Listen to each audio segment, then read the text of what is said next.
Dear student, as we have discussed about like time series analysis कि हमारा EViews किस तरह step by step हमें help करेगा in conduction of the like evidence based research, in conduction of a quality research and like in preparing the document for state support, for the support of some of the organization, for some of the businessmen and some of the like institution,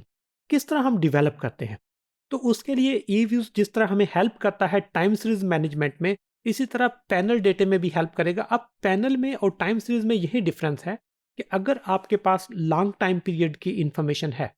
then आप easily किसी एक country का in depth analysis कर सकते हैं। Sometime आपके पास duration कम होती है जिसमें आप एनालाइज करने चाहते हैं कि what is the impact of like globalisation on poverty, what is the impact of specific like intervention of the state in the development of like education sector, uh,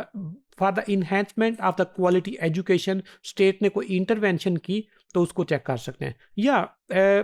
like structural adjustment programme world bank ने जब launch किए तो उसने check किया कि different countries में compare किया कि किस में इम्पैक्ट ज़्यादा हो रहा है और कुछ किस में कंपैरेटिवली इम्पैक्ट कम हो रहा है। इस तरह पैनल डेटे में अगर हमारे पास कम ईयर्स का डेटा हो तो हम अपने क्रॉस सेक्शन को एक्सपेंड करके डेटे की ड्यूरेशन बढ़ा देते हैं। आप नंबर ऑफ ऑब्जर्वेशन हम थोड़ी सी ज़्यादा कर लेते हैं। जब नंबर ऑफ ऑब्जर्वेशन ज़्यादा होती हैं तो हम उस इशू को एक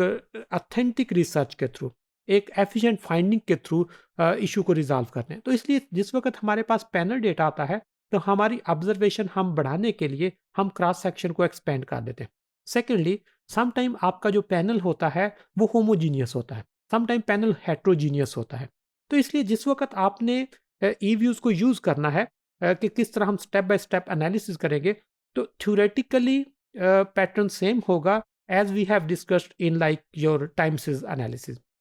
आपने किसी भी एक इशू पे बात करनी है, like if you are talking on gender discrimination in South Asian economies, तो साउथ एशियन इकोनॉमीज के लिए आपको 2020 का डेटा मिलेगा। अगर पाकिस्तान का 20 ईयर्स का डेटा हो शायद इतनी अथेंटिक इन्फॉर्मेशन हमें ना मिले। जिस वक्त हम 7 कंट्रीज का 20 ईयर्स का डेटा ले तो हमारे पास 140 ऑब्जर्वेशन आ जाएंगी जिससे हम इजीली डेप्थ में जाके एनालाइज कर सकते हैं। In the same pattern you have to select whether you are going to like apply the simple panel OLS,